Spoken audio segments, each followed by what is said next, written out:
இறங்கிருச்சு. ஆமா, அப்ப நான் உடனே எனக்கு இருதயத்துல கோபம் அதிகமாயிற்று. என்ன இது அசிங்கமாட்டு, ஆடு கேட்டு தரணும் கோழி தரணும், கோழியும் தர முடியாது, ஆடும் தர முடியாது, குருவியும் தர முடியாது. எடுத்து கொடுத்தது. சரி. உடனே அது அந்த முட்டையை வாங்கி அப்பா நெத்தில வைக்கிறாரு. அந்த முட்டை ஓடுது கீழே விழாம. அப்படியா? நெத்தில முட்டை அப்ப சும்மா வைக்கிற, சும்மா பாயிண்ட் பார்த்து இல்ல, முட்டையை வாங்கி அப்பா நெத்தில வைக்கிறாரு. முட்டை அப்படியே ஓடிக்கிட்டே இருக்கு. கர்த்தர் கண் பார்வை தருவாரு. நான் அப்பா உன்னை செருப்பால் அடிக்கணும். ஒரு தகப்பனுக்கு கண்ணு தெரியல, அவன் சோத்திரம் போட்டா கண்ணு தெரியும். அப்படி ஒரு நாள் இரவுல ஒரு ஆள் போய் எங்க அப்பாவை எழுப்பி இருக்கிறாங்க. எழுப்பி ஐயா வாங்க வெளியே போகும். உடனே வீட்டுல நைட்டு மிட் நைட்ல வெளியே படுத்திருந்த என் அப்பாவை கட்டில இருந்து எழுப்பி வெளியே கொண்டு போயிட்டாங்க. உண்மையாகவே வெளியே போன எங்க அப்பாவுக்கு உணர்வு வந்துட்டு. சரி, யாரு அப்படின்னு எங்க அப்பா கேட்டிருக்காங்க. சரி. உடனே அவங்க சொல்லிருக்காங்க, என்ன தெரியலையான்னு. ஏசப்பாவா பைபிளை கொண்டு கொட்டாரம் ஜங்ஷன்ல வச்சு தீ வச்சு கொளுத்திக்கிட்டு என் பேரை கிதியோன்னு அழிச்சுக்கிட்டு கிருஷ்ணனா மாத்திடுவேன். சவால் தான் ஐயா. ஏன்னா மெசேஜ படிச்சு பார்த்து நான் தேம்பி அழுறேன். எதுக்கு? நான் ஒரு பாஸ்டர்னு சொன்னேன், 5 பைசா அட்வான்ஸ் கொடுக்கல. இது எப்படி நடந்தது அப்படின்னு அழுதுகிட்டு அவருக்கு ஃபோன் பண்ணேன். உங்களுடைய ஈடன் டிவி பைபிள் ரிவ்யூ சேனலில் உங்களுடைய சாட்சிகளும் உங்களுடைய ஊழிய அனுபவங்களும் வர விரும்புனீங்க அப்படின்னா இந்த வாட்ஸ்அப் நம்பருக்கு கான்டாக்ட் பண்ணுங்கள். 8428196238. நீங்கள் ஊழியராக இருக்கலாம், விசுவாசிகளாக இருக்கலாம். நிச்சயமாக உங்களுடைய அனுபவங்களை ஷேர் பண்ணுங்கள். இது பலருக்கும் விசுவாசத்தையும் பக்தி விருத்தியும் தூண்டும்ங்கிறது எந்த சந்தேகம்.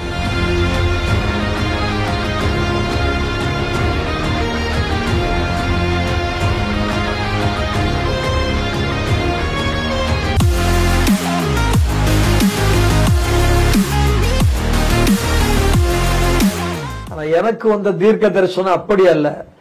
கன்னியாகுமரி மாவட்டத்திலிருந்து ரட்சிக்கப்பட்டு கிருஷ்ணன் என்ற கிதியோன் ஆபிரகாம் இந்த மைதானத்தில் அழுதுகிட்டு இருக்கிறார். யார் அந்த கிருஷ்ணன் என்ற கிதியோன் ஆபிரகாம்? கர்த்தர் சொல்லுகிறார், சென்னையில் ஆசீர்வதித்த ஒன்ன ஊர்ல கொட்டாரத்துல நான் ஆசீர்வதிப்பேன், நீ போ. யார் சொன்னது? யாரு அப்படின்னு அந்த பாஸ்டர் அருள், அப்படி அருள்ராஜ்னு ஒரு பாஸ்டர். உடனே எங்க மூப்பர் அவரு சொல்றாரு, அந்த சகோதரங்க இருந்தாருன்னா உடனே மேடைக்கு வாங்க, தேவநாமத்தின் மகிமைக்காக. உடனே நான் அந்த ட்ராக் வழியா ஓடி போறேன், ஸ்டேஜ்ல ஏறிட்டேன். சரி வாங்க, மைக்க தந்தாச்சு. யாரு? நான் தான் கிருஷ்ணன் என்ற கிதியோன் ஆபிரகாம். உங்க என்ன நினைச்சு அழுதுகிட்டு இருந்தீங்க? எனக்கு சென்னைக்கு போகணும், எங்க கன்னியாகுமரிக்கு போகணும்னு ஆசையா இருக்கு. எங்க ஐயாட்ட கேட்டதுக்கு எங்க ஐயா விட மாட்டேன்றாங்க. ஆண்டவர் உங்ககிட்ட பேசட்டுன்னு சொல்றாரு. நான் பிரேயர் பண்ணிக்கிட்டு இருக்கிறேன், நீங்க தீர்க்க தரிசனமா சொன்னீங்க அப்படின்னு அழுறேன். ஆண்டவர் சொல்றாரு, சென்னையில ஆசீர்வதித்த உடனே உன் ஊர்ல கன்னியாகுமரியில ஆசீர்வதிப்ப, நீ போ அப்படின்னு சொல்லி 7 நாள் ஜெபம் பண்ணேன். அதிகாலையில எந்த விதமான பதிலும் இல்ல. 8வது நாள் ஏசப்பாட்ட சொன்னேன், ஆண்டவரே இன்னைக்கு நீங்க போச்சொன்னா ஊருக்கு போவேன், இல்ல நீ இங்க இருன்னா அப்படியே நாய் போல அடங்கி அப்படியே இருப்பேன். ஆனா என்கிட்ட பேசணும் ஏசப்பா, நீங்க பேசல நான் பைத்தியக்காரனா மாறிடுவேன், பேசுங்கப்பா அப்படின்னு சொல்லி அழுதேன். எரேமியா 29ஆம் அதிகாரம். அதாவது ஜெபம் கேட்கப்பட்டால் வசனம் கொடுக்கப்படும். அறகுற விசுவாசிகளுக்கு கிடையாது. தேவனோடு பூரணமாய் உறவாடுகிற தேவ பிள்ளைகள் ஜெபித்தால் பதிலுக்கு வேத வசனம் கொடுக்கப்படும். நீங்க அசந்தவீங்க சொன்னா எனக்கு கொடுக்கப்பட்ட வசனத்துல என்ன இருந்த, எந்த இடத்தில் இருந்து நீ துரத்தி விடப்பட்டாயோ அந்த இடத்திற்கு உன்னை திரும்பவும் கொண்டு வந்து உன்னை ஆசீர்வதிப்பேன் சொன்னேன். சொன்ன உடனே ஐயா போக கூட உடன் பிறந்த சகோதரிகள் வந்து ஜெபம் பண்ணி எங்களை கன்னியாகுமரி மாவட்டத்துக்கு அனுப்பிச்சு விட்டாங்க. அங்க இருந்து நீங்க வர்றீங்க சென்னையில இருந்து. ஐயா போட்டு சொல்லிட்டாரு. அந்த வேலையெல்லாம் இது பண்ணிட்டு வேலையெல்லாம் எல்லாரும் பண்ணி இன்பிட்வீன்ல நீங்க அந்த கிருஷ்ணன்ற பேர் வந்து கிடியன் ஆபிரகாம் அது ஞானஸ்தானம் எடுக்கும் போது அந்த டாபிக் கூட வரல. ஒரு பைனான்ஸ்ல ஒர்க் பண்ணேன்னு சொன்னேன் இல்லையா, அன்னைக்கு ஒரு கலெக்ஷனுக்கு நான் ட்ரெயின்ல போகிறேன். சரி. ட்ரெயின்ல போய் ஒரு ஏரியா எங்க சென்ட்ரல்ல இருந்து மாம்பழத்துக்கு வரணும். சரி. ஒரு 8 ரூபாய் 7 ரூபாயோ இருந்தது. அதுல ஒரு 4 ரூபாய் கொடுத்து டிக்கெட் வாங்கிட்டேன். சரி. மீதி 3 ரூபாய் எங்கிட்ட இருக்கு. அப்ப அங்க போன இடத்துல எனக்கு பணம் கொடுக்க வேண்டிய நபர் என்ன வெயிட் பண்ணி பார்த்து நான் காலதாமதம் ஆனதை பார்த்து அவரு டிராவை பூட்டி எம்டி கம்பெனி எம்டி போயிட்டார். அதனால தரல, நீங்க நாளைக்கு வாங்க அப்படின்ட்டாங்க. சொன்ன உடனே எனக்கு மூட் அவுட் ஆயிடுச்சு. ஏன்னா திருப்பி நான் வெளியே ஊருக்கு போகணும்ல, பைசா இல்ல கையில இருக்கு. எனக்கு திருப்பி ஒரு 4 ரூபாய் வேணும் டிக்கெட் எடுக்கிறதுக்கு. நான் அந்த வெளியே வந்து வாசல் பிள்ளை அழுறேன், என்ன பண்றது அப்படின்னுட்டு. நான் சொல்றேன், எஸ்ப்பா இவ்வளவோ நன்மை செஞ்சிருக்கிறீங்க. இன்னைக்கு நான் கோடம்பாக்கம் ரயில்வே ஸ்டேஷன்ல மாம்பழம் ரயில்வே ஸ்டேஷன்ல ஏறவும் அங்க ஒரு பாஸ்டர் நிக்கணும். அவங்க கிட்ட 3 ரூபாய் வாங்கிக்கிட்டு நான் டிக்கெட் எடுத்துட்டு நான் வீட்டுக்கு போகணும். வேற யார்ட்டையும் வாங்க மாட்டேன், பாஸ்டர்கிட்ட மட்டும்தான் வாங்குவேன் அப்படின்னு சொல்லி அதுகிட்டே போய்கிட்டு இருக்கேன். கரெக்டா மாம்பழம் ஸ்டேஷன் ஏறி அந்த உள்ள நுழைஞ்சு போய்கிட்டு இருக்கவும் என்னுடைய பின்னாடி என்னுடைய சட்ட காலரை பிடிச்சு ஒருத்தர் இழுக்கிறார். திரும்பி பாக்குறேன், யாருமே இல்ல. சட்டையை பிடிச்சு இழுத்தாங்க, யாருமே இல்ல. கர்ச்சிப்பு அழுதுகிட்டுல வருகிறேன். என் கண்ணை கர்ச்சிப்பு எடுத்து என் 2 கண்ணையும் சுத்தமா தொடச்சிட்டு அங்க பார்க்க அங்க ஒரு பாஸ்டர் நிக்கிறார். அப்ப நான் என்ன ஜெபம் பண்ணிட்டு வந்தேன், ஒரு ஊழியக்காரர் ஸ்டேஷன்ல நிக்கணும், அவங்க கிட்ட 3 ரூபாய் வாங்கிக்கிட்டு நான் டிக்கெட் எடுத்துட்டு போகணும். அவங்க கிட்ட போனேன், கர்த்தருக்கு ஸ்தோத்திரம்னு சொன்னேன். சொன்ன உடனே ஆண்டவர் என் ஜெபத்தை கேட்டாருன்னு சொல்லி தேம்பி ஓன்னு அழுதுட்டேன். அவர் என் முதுவை தடை விடுகிறார்.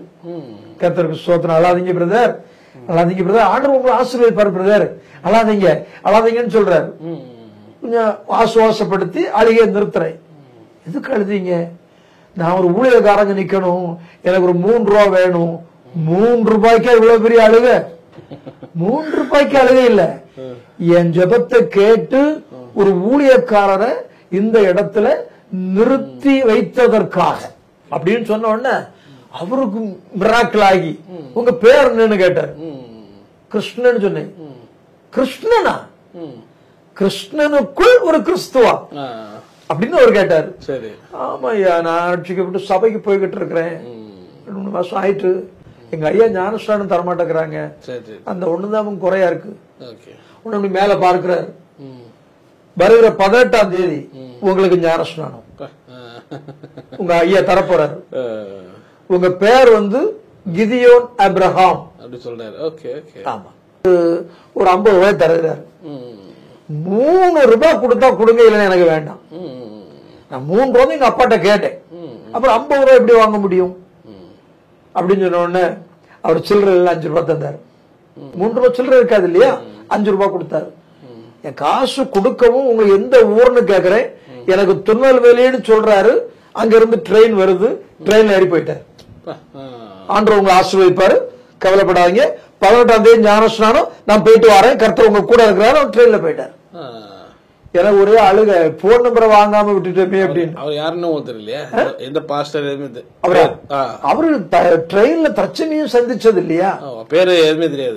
பேசிக்கிட்டு இருந்தோம், என்னுடைய டீட்டெயில சொல்றேன், அவருடைய டீட்டெயில கேட்கலான்னு இருக்கிற நேரத்துல எனக்கு ஊரு திருநெல்வேலி, நான் இங்க ஒரு மினிஸ்ட்ரேட் வந்தேன், நான் இப்ப அர்ஜென்டா போறேன், நான் கிளம்புறேன், தப்பா எடுத்துக்க தம்பி அப்படின்னு போயிட்டார். இதை வந்து என் மனைவி கிட்ட சொன்னேன். என் மனைவி சொன்னா, நீங்க அமைதியா இருக்கணும்.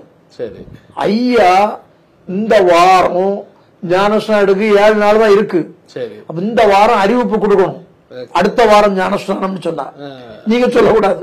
ஆராதனை எல்லாம் முடிஞ்சு சில ஸ்பெஷல் அறிவிப்பு, வருகிற வாரம் கன்வென்ஷன் ஆரம்பம் நம்ம சர்ச்சில். சரி, கன்வென்ஷன் முடிவு நாள்ல புதுசா ஞானஸ்நானத்திற்கு தகுதி உள்ளவங்களுக்கு ஞானஸ்நானம் கொடுக்க போறோம். அதுல நம்ம கிருஷ்ணனுக்கு ஞானஸ்நானம் கொடுக்க போறோம்.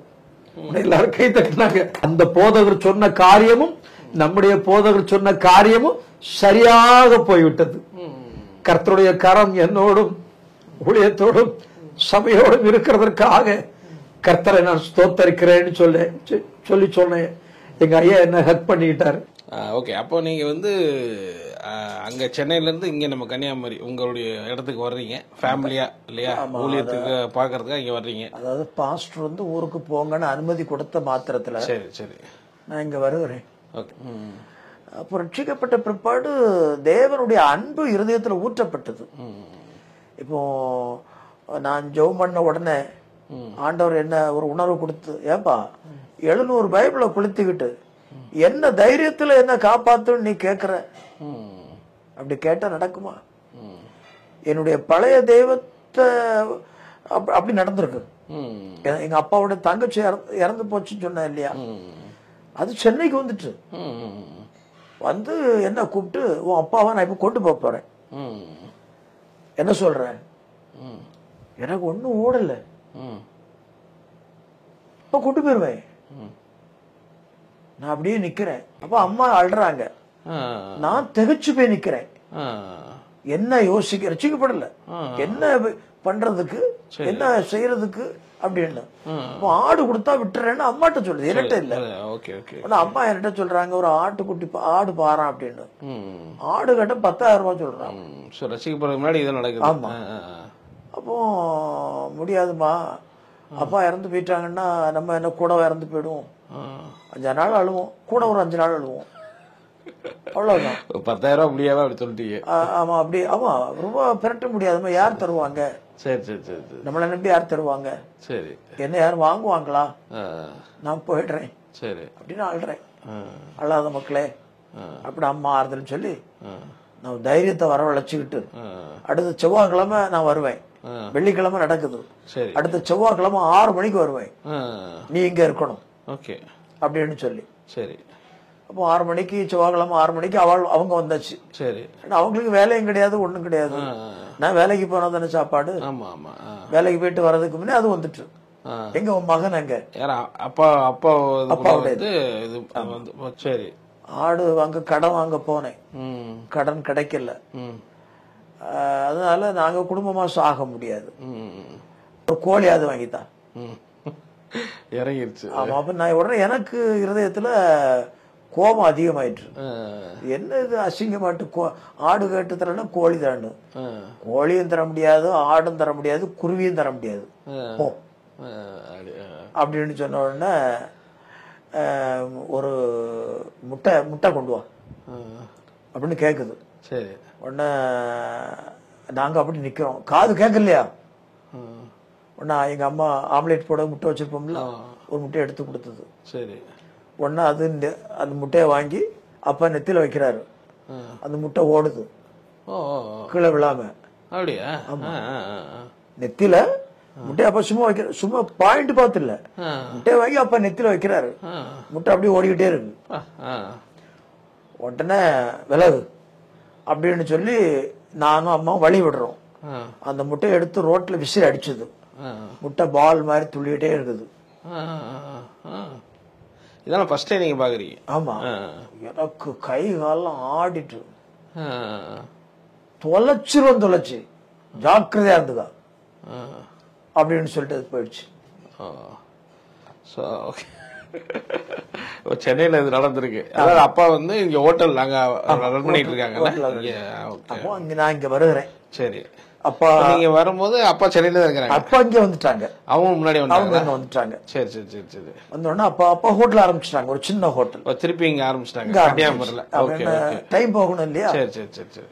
உடனே வாடே தாலி அறுத்தான் வேத திருப்பி சேர்ந்துட்டியா? இங்க அப்படிதான் அவங்களுக்கு தெரிஞ்சிருச்சு நீங்க கிறிஸ்டியனா. சென்னையில இருந்தெல்லாம் அப்பாவுக்கு தெரிஞ்சு. சரி ஓகே. நான் சொன்னேன், அந்த தாலி அறுத்தான் வேதத்துல உள்ள தெய்வம் தான் ஜீவன் உள்ள தேவன். இன்னைக்கு உங்க முன்னாடி நானும் என் மனைவி பிள்ளைகளும் உயிரோடு இருக்கிறோன்னு சொன்னா அந்த தாலி அறுத்தான் வேதத்துல உள்ள தெய்வம் தான் காப்பாற்றி எங்களை உயிரோடு வச்சிருக்கு. சரி. பேசாதடா நீ, வான் சாமி உனக்கு, என் சாமி எனக்கு. இனிமேல அப்பா பிள்ளைன்ற உறவை தவிர உனக்கு எனக்கு வேற எந்த இது வேண்டாம். என் மேட்டர்ல நீ தலையிடக்கூடாது, உன் மேட்டர்ல நான் தலையிட மாட்டேன், நீ போ அப்படின்னு சொல்லிட்டு அப்பா அஞ்சிராமல் இங்க இருந்து 6 கிலோமீட்டர்ல அப்பா இருக்காங்க.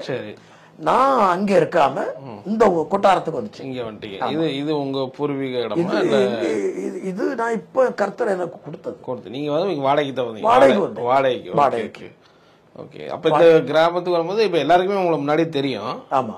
நீங்க இந்த பைபிள் எரிச்சது, ஆமா, கிறிஸ்தவத்துக்கு எதிராக எல்லாமே தெரியும். அப்ப இங்க வந்தப்ப என்ன இங்க வந்த உடனே எல்லாரும் பார்த்தாங்க, குருசாமிக்கு 25 years ஆச்சு, நீ குருசாமிக்கு மகம் இல்ல? ஆமா. உன்ன பார்த்தா பாஸ்டர் மாதிரி இருக்கு.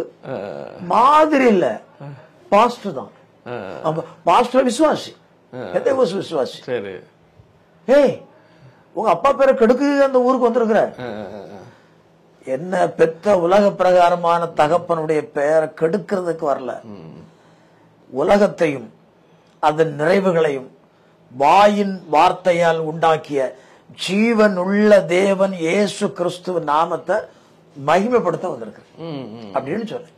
உங்க ஊர்ல வந்து அப்படி இருந்துகிட்டு இருந்தேன். அப்போ அப்பாவுக்கு உடம்பு சரியில்லை. அப்பாவுக்கு கண் பார்வை பிரச்சனை. அப்பா ஆபரேஷன் கூட்டிட்டு போனோம். என்னுடைய தாய்மாமனார் வில்லேஜ் ஆபீசர், அவங்க எங்க கூடவே வளர்ந்தவங்க. வில்லேஜ் ஆபீசர் வேலை பார்த்து ரிட்டையர்ட் ஆகி அஞ்சயராமத்தில் இருக்கிறாங்க. அப்பாவுக்கு கண் பார்வை தெரியல. அந்த மாமா எனக்கு பணம் கொடுத்து திருநெல்வேலியில அரவிந்த் ஹாஸ்பிட்டல் இருக்கு இல்லையா, அங்க கூட்டிட்டு போய் அப்பாவுக்கு ஒரு ஆபரேஷன். அப்போ டாக்டர் சொன்னாங்க, ஒரு கண்ணு தெரியாம ஆயிடும், ஒரு கண்ணு தெரியும். அந்த கண்ணு எத்தனை லட்சம் ரூபாய் செலவு பண்ணாலும் அதுக்கு கண் பார்வை வராது. ஒரு கண்ணுக்கு வரும், கொஞ்சம் வரும். ஆனா 60 நாளைக்கு தலைக்கு குளிக்க கூடாது, அதெல்லாம் நெத்தியில பூசக்கூடாது. ஏன்னா அந்த டஸ்ட் கண்ணில் விழும். அதனால எல்லாம் மதத்துக்கு இதுக்கு சம்பந்தம் கிடையாது அப்படின்னு அவர் டாக்டர் சொல்றாரு. என்ன பார்த்தோன்னா, ஐயா நீங்க, நான் பாஸ்டர், இது எங்க அப்பா, அவர் சாமியார், அது வேற இது வேற அப்படின்னு சொன்ன உடனே அப்பாட்ட சொன்ன, அப்பா டாக்டர் சொன்னதை கேட்டீங்கல்ல, என்ன விட்டுருங்க, 60 நாள் நீங்க இப்படிப்பட்ட ஒழுங்கின்படி இருந்தாதான் கண் பார்வை சரியாகும். அதெல்லாம் எனக்கு தெரியும். 5வது நாள் டிஸ்சார்ஜ் ஆகி இங்க வரும் பொழுது கார்த்திகை மாசம் 1ஆம் தேதி, 6வது நாள் இங்க வருகிறோம். நைட்டு தூங்குறோம். நைட்டு கதவை போட்டு அடிக்கிறாங்க, குருசாமி குருசாமி குருசாமின்னு. உடனே நான் முழிக்கிறேன்.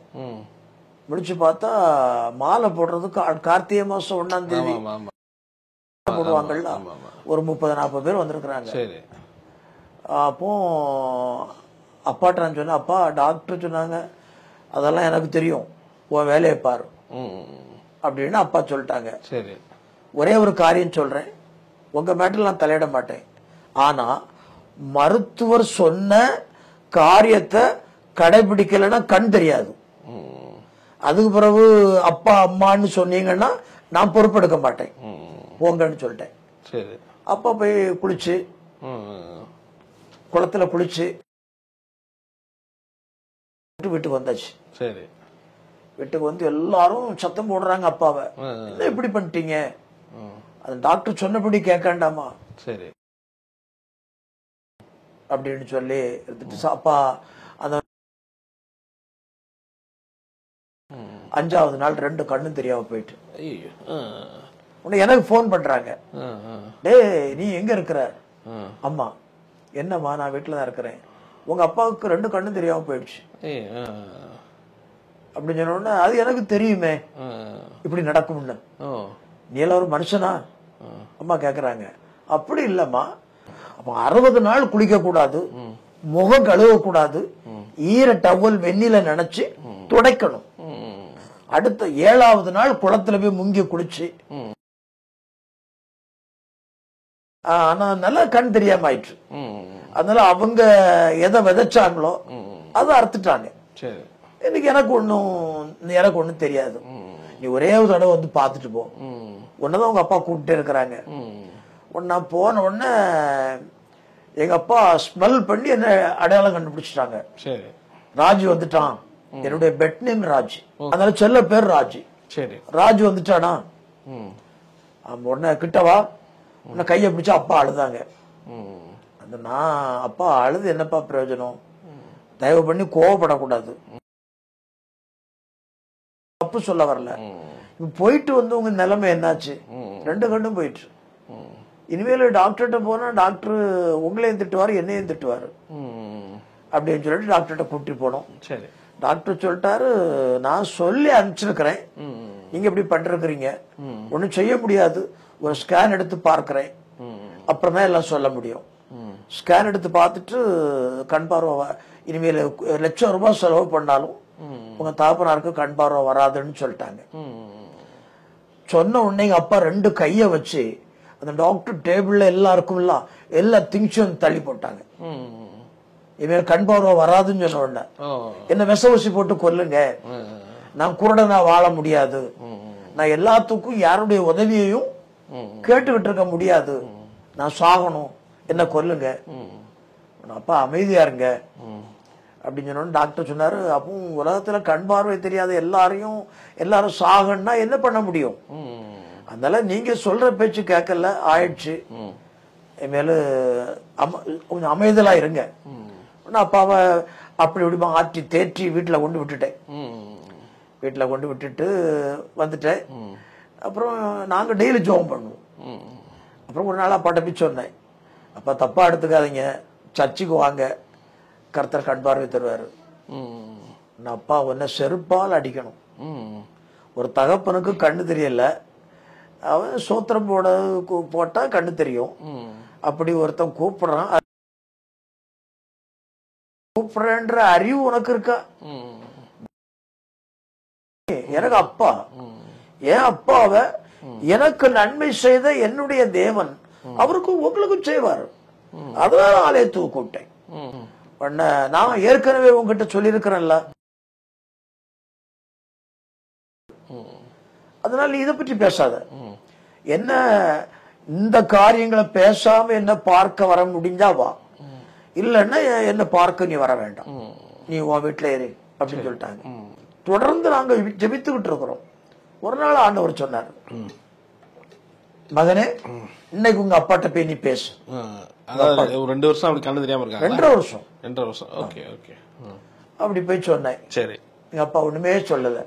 நான் நாளைக்கு சர்ச்சுக்கு வாங்கப்பா, சரி ஆண்டவர் உங்களை ஆசீர்வதிப்பார். சரி மக்களே வாரேன்.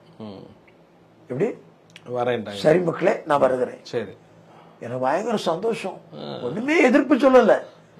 வீட்டுல வந்து என் ஒய்ஃப் கிட்ட சொன்னேன், நாளைக்கு எங்க அப்பா சர்ச்சுக்கு வர்றாங்க அப்படின்னு சொல்லி நல்ல நைட்டு ஜெபம் பண்ணோம், அதிகாலையில் ஜெபம் பண்ணோம். கரெக்டா என் வீட்டு முன்ன ஒரு பஸ் வரும், அதுல வந்துட்டாங்க. வந்து ஆராதனை நடந்துகிட்டு இருக்கு. செய்தி வேளையில எங்க அப்பா அழுதுகிட்டே இருக்கிறாரு. எனக்கு ஒரு பயம் வந்துட்டு, எதுக்கு அழுறாரு ஒரு பயம். சரி. ஆராதனை முடிஞ்சிட்டு முடிஞ்சு அப்பாவுக்கு சாப்பாடு எல்லாம் கொடுத்து, அப்பா 5 இருக்கிறாங்க, வீட்டுக்கு போயிட்டாங்க. அடுத்த வாரம் வர்றாங்க, சர்ச்சுக்கு வந்துட்டாங்க, அவங்களே வந்துட்டாங்க. வந்து சபையில சாட்சி சொல்லுவாங்க. கடந்த நாட்களில் ஏசப்பா கிட்ட இருந்து நீங்க பெற்றுக்கொண்ட நன்மைய பக்தி விருத்திக்காக சாட்சி சொல்லுங்க. சரி அப்படின்னு சொல்றேன். எங்க அப்பா எழும்பிட்டாங்க. நான் அப்படியே முட்டி போட்டேன்.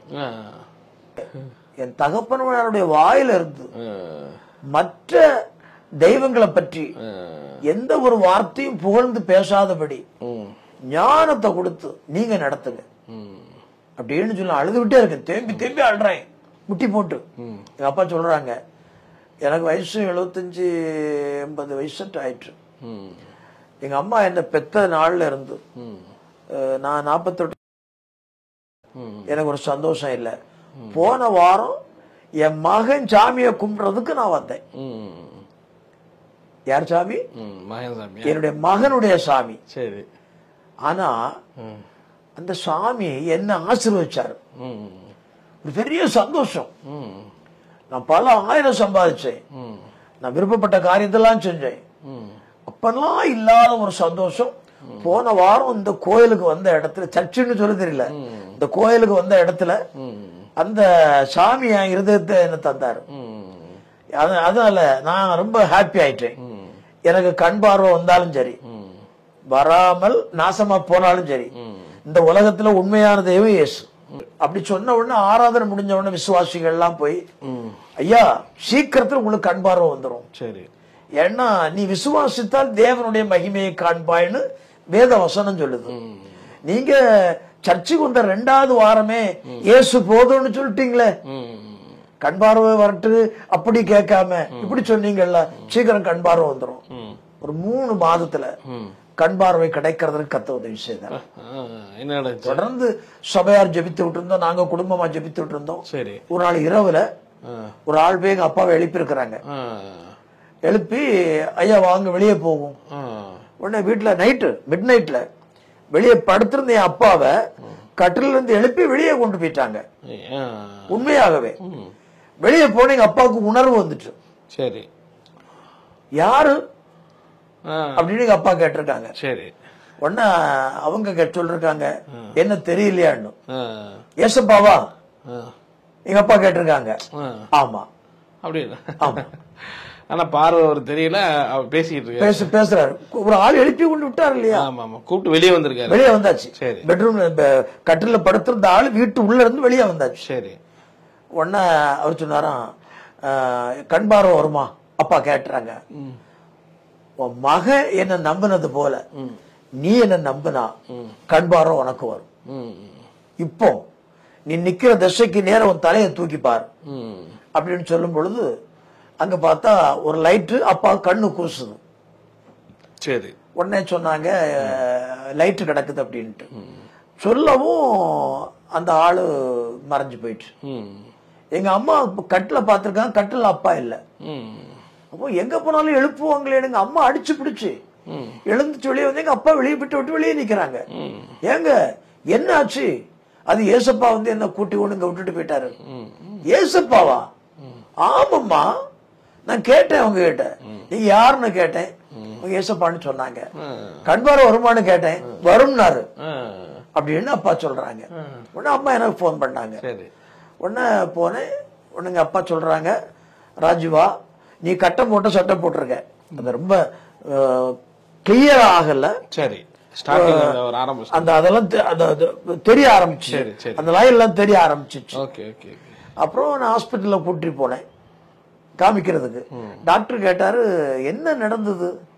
இவர் கண்ணில் ஒரு சேஞ்சஸ் வந்திருக்கு அப்படின்னு. அவர் குருசாமி ரட்சிக்கப்பட்டாரு. என்ன ரட்சித்த தற்கொலை எடுத்து என்ன காப்பாத்தின கர்த்தர், ஊமையான மகனை பேச வச்ச கர்த்தர், என் மனைவியினுடைய வயிற்றுல இருந்த கட்டிய சுகமாக்கின கர்த்தர், 2.5 வருஷம் குருடனா இருந்த எங்க அப்பாவுக்கு கண் பார்வையை கொடுத்திருக்கிறார். உண்மையில ஒரு மிராக்கிள். அதுக்கப்புறம் எப்படி எப்ப ஃபுல்லா தெரிய ஆரம்பிச்சு? ஒரு மாசத்துல படிப்படியா எல்லாம் தெரிய ஆரம்பிச்சு. அப்படி படிப்படி கிராஜுவலாட்டி தெரிய ஆரம்பிச்சு. அப்புறம் பஸ்ல தெரிய வர ஆரம்பிச்சிட்டாங்க. டாக்டர் என்ன சொன்னாங்க பார்த்தாங்களா? இப்படி ஒரு மிராக்கிள் நடந்திருக்குதுன்னா பெரிய ஆச்சரியம். எல்லாத்துக்கும் அப்படி நடக்காத நடந்திருக்கு. நாம யாருக்கும் நடக்காது. சரி. நான் தான் சொன்னேன், உங்களுக்கு 1 லட்சம் ரூபாய் செலவு பண்ணாலும் கண் பார்வை வராதுன்னு சொன்ன டாக்டர் நான் தான். சரி சரி சரி. ஆனா இப்போ உங்களுக்கு கண் பார்வை வந்திருக்குது. பார்த்தவங்க மக்கள் சொல்லிருப்பாங்க, உங்களுடைய விசுவாசிகள் பார்த்தவங்க அழுதாங்க, ஆண்டவருக்கு நன்றி சொன்னாங்க. நீங்க உங்க மகன் கூப்பிட்ட நாட்கள்ல வந்திருப்பீங்கன்னு அப்பவே ஒரு அற்புதம் நடந்திருக்கும். ஆனா உங்க மகன் கும்பிட சாமி உண்மையான சாமின்னு சொல்லி பட்டணத்தாரெல்லாம் அறிந்து கொள்ளணுதான் அந்த 2.5 வருஷம் இடைவெளி. உடனே வந்திருக்கும்னா இது பொய்ன்னு சொல்லிடுவாங்க. நீங்க தட்டி தடவி நடந்தத இந்த பட்டணம் முழுவதும் பார்த்திருக்கு. அப்படிப்பட்ட நபருக்கு கண் பார்வை வந்திருக்குதுன்னா இயேசு உண்மையான தெய்வம். அதை நிரூபிக்கிறதுக்காக இந்த 2 ஆண்டுகள் உங்களுக்கு ஒரு சின்ன ஒரு பனிஷ்மெண்ட். அப்புறம் என்னுடைய தலைமை சபை நாகர்கோவில்ல கூட்டிட்டு போய் அம்மாவுக்கும் அப்பாவுக்கும் மூழ்கி ஞானஸ்தானம் கொடுத்து என் சபை விசுவாசியா இருந்தாங்க. எத்தனை வருஷம் அப்படி இருந்தாங்க அவங்க உயிரோட? அவங்க ஒரு 7-8 வருஷம் இருந்திருப்பாங்க. பார்வை தெரிஞ்சு. ஓகே. அப்ப நடந்த அற்புதங்கள் அவங்களுக்கு ஞாபகம் இருக்கா? மறக்க முடியாத அற்புதங்கள். அதாவது 18 ஆண்டுகள் குழந்தை இல்லை எங்க ஊர்ல. சரி. அவங்க சபைக்கு வந்தாங்க. வந்தவங்க ஊருக்காரங்க சொல்லிட்டாங்க, இதே கொட்டாரம் ஊர்ல, அமெரிக்காவில இல்ல, லண்டன்ல இல்ல, நான் வாழுகிற கொட்டாரம் ஊர்ல. லட்சுமி, அந்த அம்மா பேர் லட்சுமி. 18 வருஷம் குழந்தை இல்ல. சபைக்கு வந்தாங்க. அந்த அம்மா வந்து அழுதாங்க, அண்ணே சபைக்கு வந்தா வீடை காலி பண்ணி கொடுக்கணுமா, சரி, தெருவில் நடக்க கூடாதான், கரண்ட் தர மாட்டாங்களாம், மளிகை கடையில ஜாமான் தர மாட்டாங்களாம். நான் என்னன்னே பண்றதுக்கு, சரியம்மா கொஞ்சம் புத்தியாட்டு நீ இரு, கொஞ்சம் நாள் போகட்டும் அப்படின்னு சொல்லி நாங்க அந்த அம்மாவுக்கு சபையார ஜெபித்துக்கிட்டு இருந்தோம். அந்த அம்மா வந்து ஒரு 5-6 மாசம் வந்தாங்க. அப்போ ஒரு மனைவி சொன்னா, ஐயா என்னட்ட அந்த லட்சுமியை பார்த்து 2-3 மாசம் ஆயிட்டு, போய் பார்ப்போம். சரி. ஒரு நாள் சண்டே ஆராதனையை முடிச்சுக்கிட்டு சரி நான் அங்க போகிறேன். போகிற வேளையில அந்த அம்மா விட்டு நான் ஆண்டவர்கிட்ட கேட்கிறேன், ஆண்டவர் நான் என்ன சொல்றது அப்படின்னு. சரி. ஆண்டவர் சொல்றாரு, நான் குழந்தைய கொடுத்துட்டேன்னு சொல்லு. 18 வருஷமா குழந்தை இல்ல. ஆமா. 10 நாள் காலையில் அங்க போறோம். அங்க போய் அண்ணே வாங்க. அந்த அம்மா கர்த்தர் ஒண்ணு ஆசை, என்ன காரியத்துல உனக்கு குழந்தைய கர்த்தர் கொடுத்தாச்சு, போங்க அண்ணே. நேரதான் எனக்கு அபார்ஷன் ஆச்சு, கர்த்தர் குழந்தைய கொடுத்துறான்னு போய் பேசுறீங்க. பெந்தேகோஸ்துக்காரங்க கள்ளன்னு சொன்னாங்க ஊருக்காரங்க, அது உண்மையாதான் இருக்கு. 18 வருஷம் கழிச்சு குழந்தை வந்து அபார்ஷன் ஆயிருக்கா? 18 வருஷம் கழிச்சு சபைக்கு வந்தாங்கல்ல, வந்த பிற்பாடு அபார்ஷன் ஆயிட்டு நேற்றைக்கு. ஓ சரி சரி. குழந்தை அப்பதான் கன்சீவ் ஆகி அபார்ஷன் அடிக்கடி ஆகுமா அப்படி தங்காது. Okay okay okay. மறுபடி இங்க வந்தும் அப்படி ஆயிரும். சரி சரி சரி. ஆண்டவர் எங்கிட்ட உனக்கு குழந்தை தரிச்சிருக்குன்னு சொல்றாரு, நீ நாளைக்கு ஒரு ஹாஸ்பிட்டல்ல போய் செக் பண்ணு, உன் வயிற்றுல குழந்தை இல்லைன்னு சொல்லிட்டாருன்னா இந்த பைபிளை கொண்டு கொட்டாரம் ஜங்ஷன்ல வச்சு தீ வச்சு கொளுத்திக்கிட்டு என் பேரை கிதியோன்னு அழிச்சுக்கிட்டு கிருஷ்ணனா மாத்திடுவேன். சவால் தான் ஐயா. ஏன்னா தேவன் சொன்னதை நான் சொல்றேன், என் இருதயத்துல இருந்து சுயத்துல நான் பேசல. என் அப்பா சொல்றத நான் உங்களுக்கு சொல்றேன். என் அப்பா தேவையெல்லாம் பேச மாட்டார், அவர் சொன்னால் ஆகும். அப்ப அவர் மகனை நீ சொல்லுன்னு சொல்லும் பொழுது அங்க தவறு எப்படி நடக்கும்? அப்ப அதனாலதான் சவால். குழந்தை உனக்கு இல்லைன்னு டாக்டர் சொல்லிட்டாருன்னா நான் மறுபடியும் கிருஷ்ணனா மாறிடுவேன். ஆனா அப்படி ஒரு மோசமான சம்பவம் எனக்கு நடைபெறாது, நீ நாளைக்கு ஹாஸ்பிட்டலுக்கு போகணும்னு சொல்லி இதே நாகர்கோவில் பெதஸ்தா ஹாஸ்பிட்டல் போய் செக் பண்ணிருக்காங்க. 6 மாத குழந்தை வயித்துல. இங்க நீங்க இந்த வீடு வாங்கினது, சபை வாங்கினது, இதுல அற்புதங்கள் நடந்திருக்கும்ல. அதாவது ₹1 இல்லாத இது நல்ல ஒரு இன்டர்வியூ. அதாவது இடம் இல்லாம அலைஞ்சுகிட்டு இருக்கிறேன். 21 நாள் முழுமையான ஃபாஸ்டிங். 21 நாள் ஃபாஸ்டிங் முடியும் பொழுது என்னோடு படித்த என் உயிருக்குயிரான நண்பர் என்ன பார்க்க வர்றார். 21வது நாள், கிருஷ்ணன் எப்படி இருக்கிற? நல்லா இருக்கிறேன். இந்த அமுதம் நகர்ல பிளாட் போட்டிருக்கேன், நீ விசுவாசிகள் பாஸ்டர்மார கூட்டிட்டு வா, நல்ல கமிஷன் உனக்கு தாரேன். எனக்கு இந்த புரோக்கர் வேலையெல்லாம் வேண்டாம்.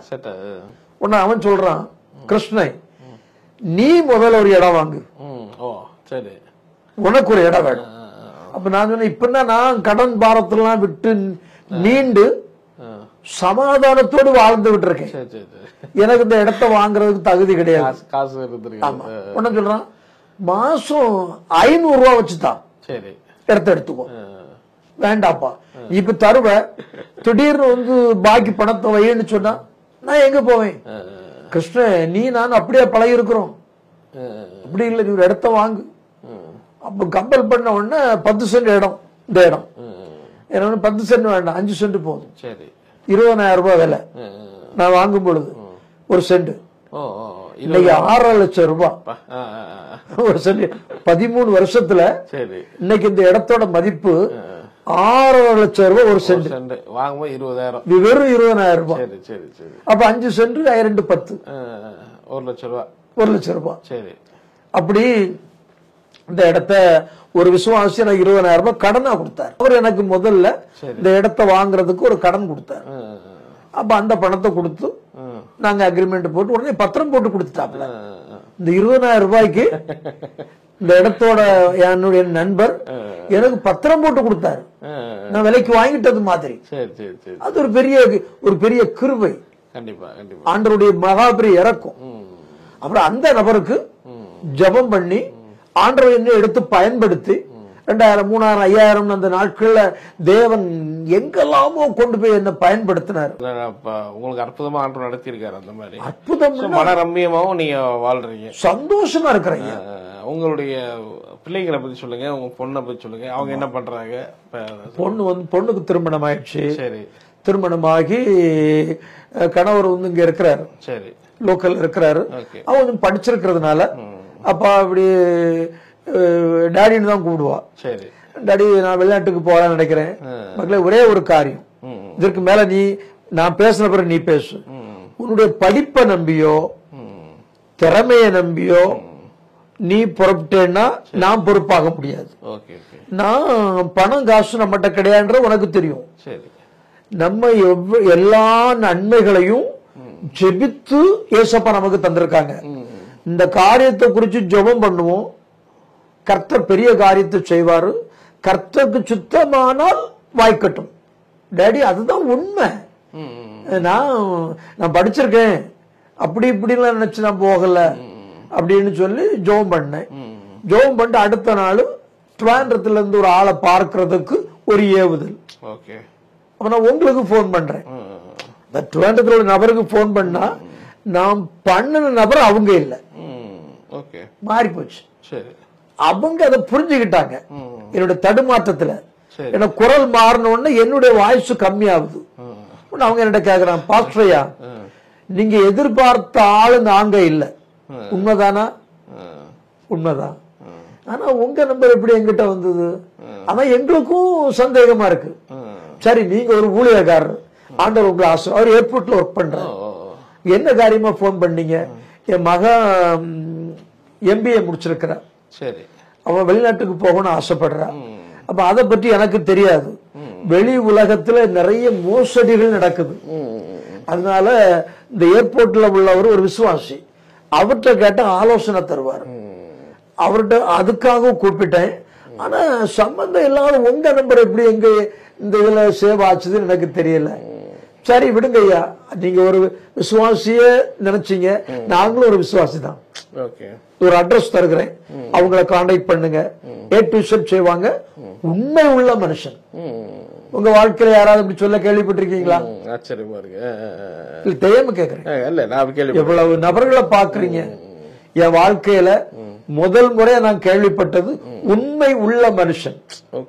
பைபிள்ல சொல்லப்பட்டிருக்கு, நீ கொஞ்சத்தில் உண்மை உள்ளவனாக இருந்தால் அநேகத்தின் பேரில் உன்னை ஆசீர்வதிப்பேன்னு சொல்லி உடனே அவருக்கு போன் பண்ணேன். என்ன சொல்றேன்? கர்த்தருக்கு ஸ்தோத்திரம், நான் IPC பாஸ்டர், என்னுடைய சொந்த ஊர் கன்னியாகுமரி மாவட்டத்தில் கொட்டாரம், என்னுடைய மகளை வெளிநாட்டுக்கு அனுப்பணும், ஆலோசனைக்காக உங்களை கூப்பிட்டு இருக்கிறேன். அப்போ வேலை கிடைச்சு போறாங்களா இல்ல வேலை தேடி போறாங்களா, டூரிஸ்ட் விசால போறாங்களா? நம்ம டூரிஸ்ட் விசால போறாங்க. என்னைக்கு வேணும்? இப்போ 10 நிமிஷத்துல சொல்றேன். மக்களே, என்னைக்கு போகணும்? டாடி ஒரு 10-15 நாள் கேப் வச்சு சொல்லுங்களேன். நான் அவர்கிட்ட சொல்றேன், எனக்கு ஒரு 15 நாள் கழிச்சு போகிறது மாதிரி ஒழுங்கு பண்ணுங்க அப்படின்னு சொல்றேன். சொல்லி முடிச்சு சரி ஐயா அப்படின்னு சொல்லிட்டு ரொம்ப நன்றின்னு சொல்லிட்டு நான் போனை வச்சுட்டேன். ஒரு 2 மணி நேரத்துல வெளிநாட்டுக்கு போற விசா, பிளைட் டிக்கெட், ஏர்போர்ட்ல ஒரு ஃபார்மாலிட்டிஸ், அதற்குரிய காரியம், அந்த கொரோனா டெஸ்ட் அதுக்குள்ள காரியம், எல்லா பேக்கேஜும் என் மொபைலுக்கு வந்தாச்சு. மெசேஜ் படிச்சு பார்த்து நான் தேம்பி அழுறேன். எதுக்கு? நான் ஒரு பாஸ்வேர்டு சொன்னேன், 5 பைசா அட்வான்ஸ் கொடுக்கல. இது எப்படி நடந்தது அப்படின்னு அழுதுகிட்டு அவருக்கு போன் பண்ணேன். எப்படி நான் ஒரு IPC பாஸ்டர் உங்ககிட்ட சொன்னேன், நீ இவ்வளவு காரியத்தை கொடுத்திருக்கீங்களே, என்ன நம்பிக்கையில எனக்கு இதை அனுப்பி தந்தீங்கன்னு கேட்டேன். அவர் சொன்னாரு, இந்த பிசினஸ்ல நான் 30 ஆண்டு காலத்துக்கு மேலாட்டு இருக்கிறேன். ஒரு நபர் என்கிட்ட போன் பண்ணி டிக்கெட் கிடைக்குமான்னு கேட்டார்னா அந்த நபர் டிக்கெட் வாங்குவாரா வாங்க மாட்டாரான்னு நான் கணிச்சிருவேன் அந்த பேச்சிலேயே. அவ்வளவு எக்ஸ்பீரியன்ஸான ஆளு. அப்படிப்பட்ட ஆளு. நீங்க ஒரு கர்த்தருடைய தாசன், பாஸ்டர்னு மலையாளத்துக்காரங்க சொல்ல மாட்டாங்க. நீங்க ஒரு கர்த்தருடைய வெளியேற பெற்ற தாசன். നിങ്ങൾക്ക് ഞാൻ അയച്ചു. നിങ്ങൾക്ക് எப்ப பணம் கிடைக்குதோ அப்ப கொடுக்க. ஒரு 3 நாள்ல கொடுக்குறேன், டென்ஷன் ஆகாம கொடுங்கன்னு. சரி. ஆண்டவர் சமூகத்தில் நானும் மனைவி பிள்ளைகளை மாடுது உதவி கேட்டேன். ஏசப்பா வீசா எல்லாம் அனுப்பிச்சிட்டாங்க. அந்த மனுஷனுக்கு முன்பாக நான் வெட்கப்பட்டு போய்விடக் கூடாது. அப்படி கண்ணீரோடி ஜபித்து அடுத்த நாள் எங்க மாமாவுக்கு சாப்பாடு கொண்டு போறேன். டெய்லி சாப்பாடு கொண்டு போவேன். அந்த மாமா என்கிட்ட கேட்டாங்க, என்னப்பா மக வெளிநாட்டுக்கு போறான்னு பிளான் பண்ணி என்ன ஆச்சுது அப்படின்னுட்டு. ஒரு 25,000 ரூபாயில இருக்கு, டிக்கெட் வச்சுக்கோ, டிக்கெட்டுக்கு வச்சுக்கோ அப்படின்னு எங்க மாமாட்ட கேட்கல. எங்க மாமனார் எனக்கு 25,000 ரூபாய் பணம் கொடுத்தாரு. சென்னையில என் தம்பி ஒரு பையன், அண்ணா பிள்ளை வெளிநாட்டுக்கு போறாளாமே, பேகு எல்லாம் வாங்கன்றது இருக்கும், அவளுக்கு ஒரு 10,000 ரூபாய் நான் அனுப்பிச்சிருக்கிறேன்னா அவங்க தந்தாங்க. அந்த நாட்கள்ல ஒரு 2-3 மீட்டிங் எனக்கு டக் டக்குன்னு வந்து அவங்க கேட்ட ரூபாயில பேரம் பேசாம அந்த பணத்தை கொடுத்தேன். நல்லபடியாக தேவன் கூட்டி சேர்த்தார். மகா வெளிநாட்டுல இருக்கிறா, துபாயில இருக்கிறா. மகனுக்கு திருமணம் முடிஞ்சிச்சு, மகனுக்கும் திருமணம் முடிஞ்சிச்சு. அது ஒரு சபை விசுவாசி பிள்ளை. அப்படிப்பட்ட நிலைமையில அவங்க இருக்கிறாங்க, குழந்தை கிடையாது. மகளுடைய கணவர் இங்க ஒரு பிரைவேட்ல ஒரு கம்பெனில வேலை பார்த்துட்டு இருக்கிறாரு. இது குடும்ப சூழ்நிலை. பாக்குற வியூவர்ஸ்க்கு என்ன சொல்லுவீங்க? உங்களுடைய சாட்சியில இருந்து, உங்க வாழ்க்கையில இருந்து என்னுடைய சாட்சியை கேட்டு 200 நபர்கள் ஜப நிலைமையில் தொடர்புல இருக்காங்க. இந்தியால மட்டும் இல்ல, உலகம் முழுவதிலும் இருந்து. இதனை பெருமைக்காக சொல்ல வரல, ஜப நிலைமையில தொடர்புல இருக்கிறாங்க. உண்மையோடும் உத்தமத்தோடும் கிறிஸ்தவ ஜீவிதத்தில் இருப்போம்னு சொன்னா 100% என்னை நடத்துகிற கர்த்தர் அவர்களையும் நடத்துவார். சூப்பர். ஸோ இவ்வளோ நேரம் உங்களுடைய பொறுமையா உங்களுடைய சாட்சியை ரொம்ப அழகா நேயர்களோட பகிர்ந்து கொண்டீங்க. ஸோ இன்னும் மென்மேலும் இந்த சாட்சி மூலம் பலர் ஆடவுக்குள்ள வரணும்னு சொன்னாங்க. ஜெபிக்கிறோம். ரொம்ப நன்றி. உங்களுடைய இந்த வேளையில நானும் ரொம்ப கடமைப்பட்டிருக்கேன். ஒரு தூரதேசத்துல இருந்து கஷ்டப்பட்டு வந்து இவ்வளவு பொறுமையாகிறது. என்ன நிறைய பேர் இன்டர்வியூ பண்ணிருக்காங்க, வந்து தடப்படான்னு செய்வாங்க. நான் அதுக்கு ஒத்துழைப்பு கொடுப்பேன், ஏன்னா அவங்களுக்கு நிறைய இருக்கும். ஆனா ரொம்ப பொறுமையாட்டு, நேர்த்தியாட்டு, இவ்வளவு பொறுமையா இருந்து எடுத்த உங்களையும் உங்க குடும்பத்தையும் அந்த ஊழியத்தையும் கர்த்தர் அபரிமிதமாக ஆசீர்வதிக்கன்னு உள்ளத்தின் ஆழத்திலிருந்து நான் உங்களை ஆசீர்வதிக்கிறேன்.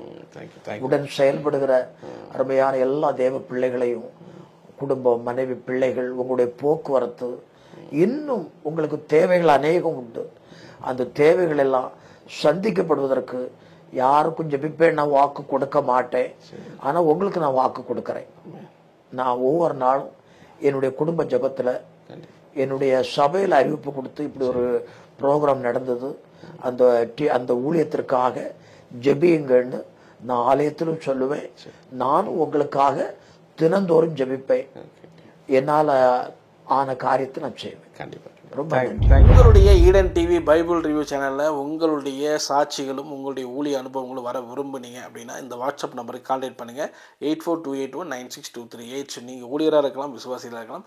நிச்சயமாக உங்களுடைய அனுபவங்களை ஷேர் பண்ணுங்கள். இது பலருக்கும் விசுவாசத்தையும் பக்தி விருத்தியும் தூண்டும்ங்கிறது எந்த சந்தேகம்.